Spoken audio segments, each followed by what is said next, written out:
Salut les amis, j'espère que vous allez bien. Vous êtes sur la page de YouTube de Lucius Institute. J'espère que vous allez merveilleusement bien pour ce nouveau numéro. Alors aujourd'hui les gars, on va voir ensemble les 10 erreurs à ne surtout pas faire quand tu veux acheter un complément capillaire. Donc la première, c'est de chercher le moins cher. Tu vois, tu vas chercher le moins cher, mais en fait, il y a plein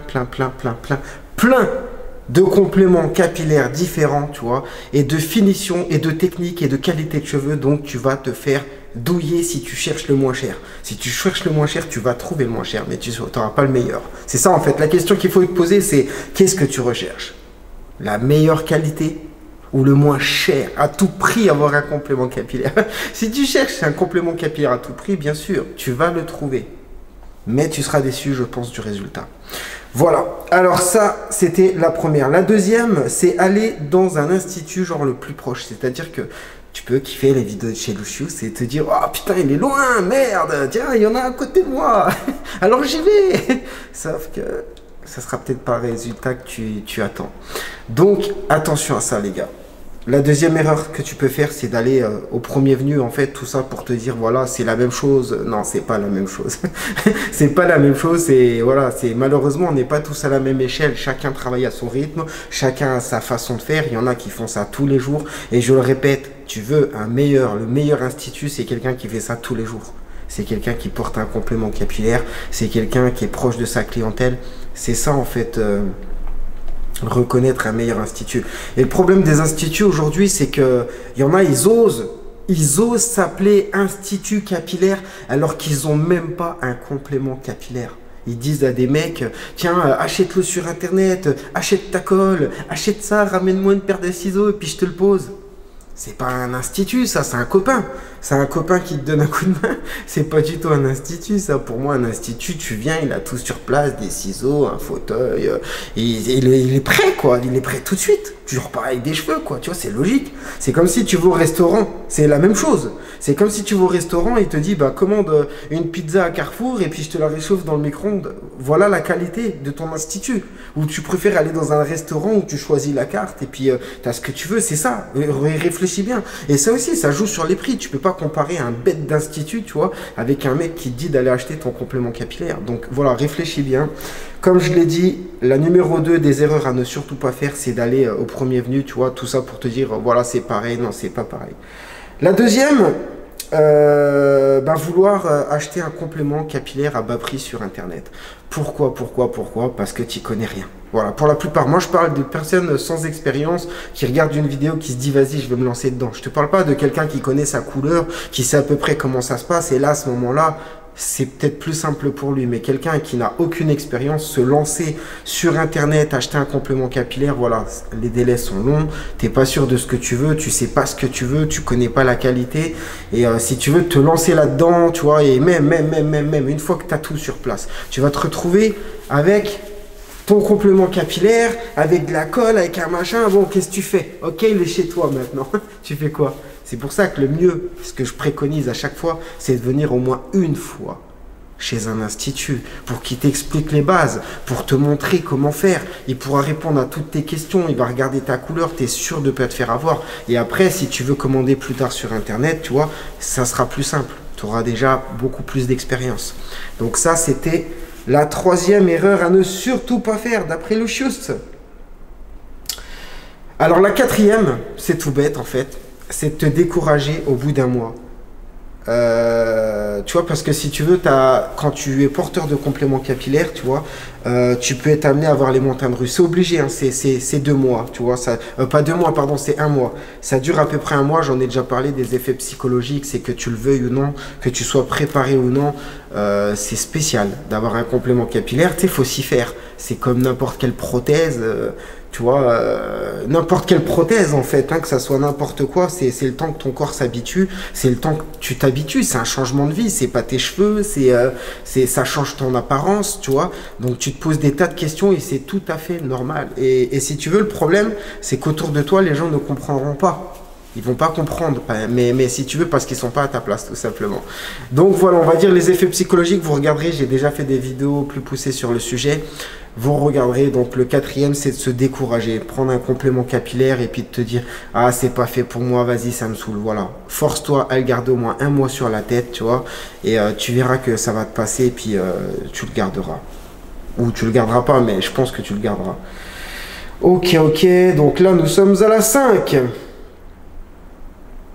Je suis désolé, je me suis fait des notes dont je regarde en même temps, les gars. Vouloir couper trop court son complément capillaire. En plus, cette vidéo, je voulais vous en faire une, en fait, justement. Tu vois, le complément capillaire, à la base, pour la majorité, que ça soit moi ou n'importe qui, tu vois, c'est du 6 pouces. 6 pouces, je crois que ça doit faire 12 cm. Il faudra vérifier, je connais les termes en anglais, mais c'est du 6 pouces, tu vois. Donc ça, c'est la taille standard. Et ce qui est bien, en fait, pourquoi on le reçoit comme ça, pourquoi on l'a, cette taille, elle est idéale, c'est que si tu veux, c'est vraiment la densité, tu vois, la longueur d'une personne, en fait, qui s'est laissé pousser les cheveux longtemps. Et ça va dire que grâce à ce volume, tu peux faire n'importe quelle coupe. Tu peux garder un peu de longueur, faire ce que tu veux. Mais il y a énormément de personnes aussi qui veulent très court. Et comme je dis toujours, en fait, à mes clients, faites attention. Parce que là, par exemple, tu as 100% de cheveux. On est d'accord? Quand tu coupes 90% du complément capillaire, il te reste 10%. 10% de la membrane. De la membrane. Et si tu veux pas qu'on voit le plastique, si tu veux pas qu'on voit la membrane, le pourtour, tu vois, évite de couper trop court. Parce que regarde après, tu vas galérer avec un complément capillaire en mode chiffon pour le nettoyer. Il ne durera pas dans le temps. Tu vois la différence de qualité. Là, tu vas garder un complément capillaire très longtemps, tu vois quoi. Très longtemps, déjà plus longtemps que celui-là. Et ça, ben voilà, c'est... On peut le faire. Je vous le dis tout le temps, on peut le faire. Mais si tu veux, moi, je fais des messages pour toi qui va galérer au quotidien. Parce que moi, je te fais un truc et après, je te dis au revoir. Je prends ton argent, au revoir monsieur, et tu te démerdes. Moi, en fait, je pense tout le temps au SAV derrière, tu vois. Je pense à ce que toi, tu vas galérer après, tu vois. Voilà, tu vas galérer avec un bout de complément, c'est fragile. Et si tu veux, c'est surtout, voilà, ce que tu recherches. Qu'est-ce que tu recherches? C'est-à-dire que à la base, n'oublie pas ton premier rêve, ton premier souhait, c'était avoir des cheveux. Et si tu veux, après, tu rentres dans un délire absolument, une coupe, court. Je le dis toujours et j'ai fait aussi des vidéos sur le sujet. Quand tu portes un complément capillaire, il est temps de changer de style. Parce que si tu veux, si avant, tu avais la coupe militaire, tu étais très court au niveau des cheveux, tout ça, je veux dire, le complément capillaire, moi, je ne suis pas une langue de bois, il n'est pas spécialement fait, il n'a pas été créé, il n'a pas été inventé pour faire des cheveux courts. Tu t'imagines, tu as 100%, tu niques 95% des cheveux pour avoir un bout de membrane sur la tête. C'est mon avis, je vous le dis, c'est réalisable, mais c'est moche. Et la durée de vie de ton complément capillaire va considérablement être réduite si tu le fais très court, tu vois. Et après, tu sais ce qui va se passer, mon gars. Tu vas dire à ton coiffeur ou n'importe quoi, plus court. Ok. Plus court, ok. Ah merde, on voit la membrane. Qui c'est qui s'est fait entuber? Fais attention, écoute les conseils de Lucius. Essaye pas de faire trop court, n'abuse pas. C'est-à-dire que tu as 100%, tu peux couper 90%. Au-delà des 90%, tu te mets en danger. 0, c'est la membrane. 90, 98, tu te mets en danger. C'est toi qui vois, c'est la zone rouge, mon gars. C'est l'ivresse des profondeurs. Tu commences à partir là-dedans, tu te mets dans la merde. Donc fais gaffe à ça. On continue le petit truc, les gars, c'est à la wesh. Moi, de toute façon, mes vidéos, elles n'ont rien à voir avec les autres. J'ai trop du wesh. Eh mec, on est des amis, c'est la bonne franquette. Et puis voilà, les gars. Alors ça, je vous ai fait le point, je vous ai dit, donc les compléments capillaires trop courts.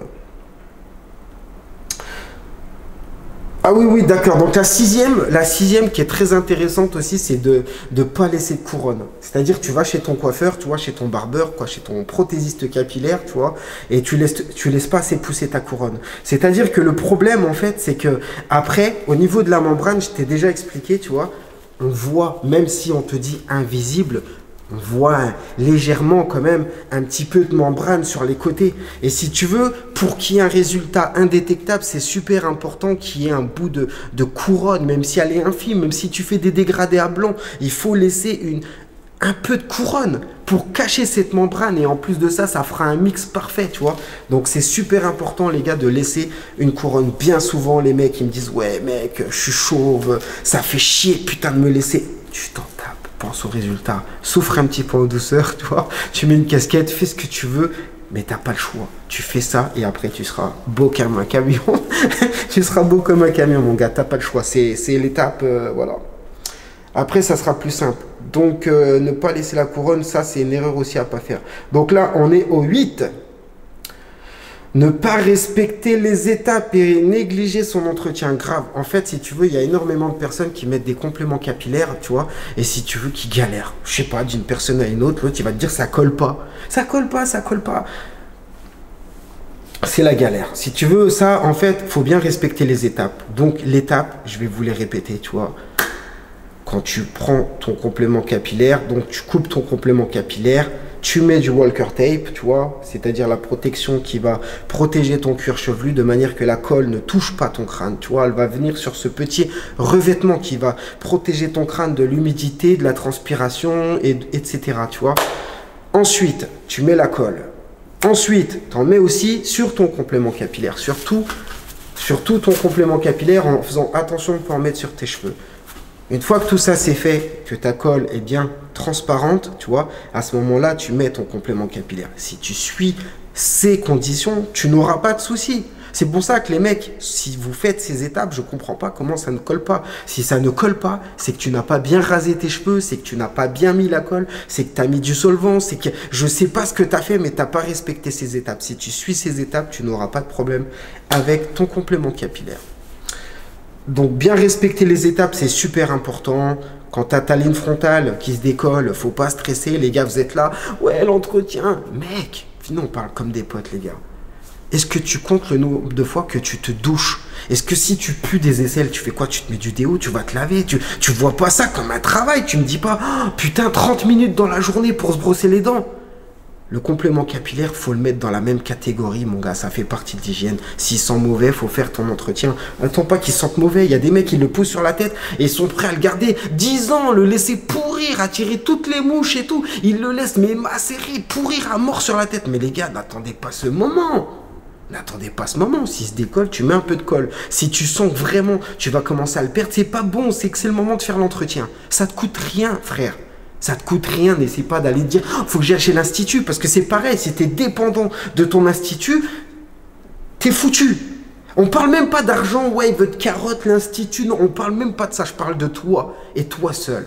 Et toi seul. Tu as des moments dans ta vie où tu vas voyager, où tu vas te retrouver dans des conditions où tu vas pas pouvoir aller à l'institut. Donc si tu es dépendant d'un institut et que tu es incapable de te débrouiller tout seul, tu vas te retrouver dans la merde. Dans la merde. Et il y a des moments, frérot, tu es avec ta meuf, tu es dans la chambre, tu sens que le truc il commence à se décoller, tu vas dans ta salle de bain d'hôtel et tu n'auras peut-être rien prévu à ce moment-là. Et là, tu n'as pas de casquette, tu n'as rien, tu es dans la merde. Donc, c'est tous ces moments-là qu'il faut anticiper pour éviter de te retrouver dans la merde. Et là, les gars, ils vont dire, ouais, mais c'est vrai, comment je fais? Non, ne flippe pas. Si tu as un rendez-vous galant, si tu sens que tu vas partir en vacances, l'entretien se fait avant. Et si tu le fais avant, tu peux partir 1 semaine, 15 jours dans l'eau, dans le sport, dans tout, tu n'auras pas de soucis. Là, ce qui ne va pas, c'est quand tu as négligé ton entretien, tu ne l'as pas fait, parce qu'on est tous un peu comme ça. C'est-à-dire que après, quand tu es porteur de compléments capillaires, tu vois, je veux dire, tu vas moins stresser. Tu vas voir, ça se décolle un peu là, tant que ça ne se voit pas, tu ne te prends pas la tête, tu vois. Et si tu veux, voilà. Sauf que des fois, tu repousses, tu dis, ah putain, encore un jour, vas-y, viens, on verra ça demain, viens, on verra ça, viens, on verra ça. Et voilà. Et tu as des mecs qui se retrouvent dans ce cas de figure et ils doivent partir en vacances. Et le mec, il se dit, ouais, vas-y, on verra bien. Surtout pas. Surtout pas. Si tu sens que tu vas aller dans un endroit où tu vas faire quelque chose d'exceptionnel, où genre ça va être rustique, ça va être compliqué pour toi pour faire l'entretien, fais-le bien avant. Si tu le fais avant, tu n'auras pas de soucis. Je sais pas, je sais même pas, je me suis embrouillé, j'espère que j'ai pas oublié de répondre à quelque chose, mais grosso modo, c'était quoi? Ouais, donc ne faut pas négliger les étapes, tu suis bien les consignes de l'Ogios. Et tu ne seras pas dans la merde. Mais je te le dis, en vrai, c'est pas prise de tête, les gars. C'est pas prise de tête. Il faut pas flipper. Il faut pas flipper. Il faut pas te dire dans ta tête, putain, c'est dur. C'est pas dur. Ça fait flipper. Ça, je te le conçois. Ça terrorise. Tu as peur de mal faire. C'est la peur qui fait que tu crois que c'est dur. et qui fait faire des conneries. Mais si tu te prends 5 minutes, que tu es bien organisé dans ton truc, tu as tous les produits, les affaires nécessaires à la maison, tu as des mecs, des fois, ils partent sans colle, ils n'ont pas de colle. Non, quand tu as un complément capillaire, il te faut toujours de la colle. Il te faut toujours une paire de ciseaux, une paire de cutter. Il te faut, qu'est-ce qu'il te faut? Il te faut du solvant. Le solvant, c'est obligatoire. Les deux trucs obligatoires quand tu as un complément capillaire, du solvant et de la colle. Tu peux pas faire autrement. Et au pire, même le solvant, je dis n'importe quoi, tu es un guerrier. Tu fais partie de Koh-Lanta, tu peux te démerder avec du parfum. Tu vois, je dis n'importe quoi. C'est de la dinguerie, hein. Moi, je te parle vraiment. Le mec, il est ouf, il veut trouver une solution. Tu peux, tu mets du parfum ou je sais pas, un dissolvant d'ongles. Je sais même pas, j'en sais rien. Tu vas tester des trucs. Tu pourras peut-être nettoyer la colle. Mais par contre, si t'as pas de colle, t'es mort. La colle, il y a 0, 0, 0 solution. Si, le même délire que Koh-Lanta, moi, je suis le mec de l'extrême. C'est-à-dire, je te donne toujours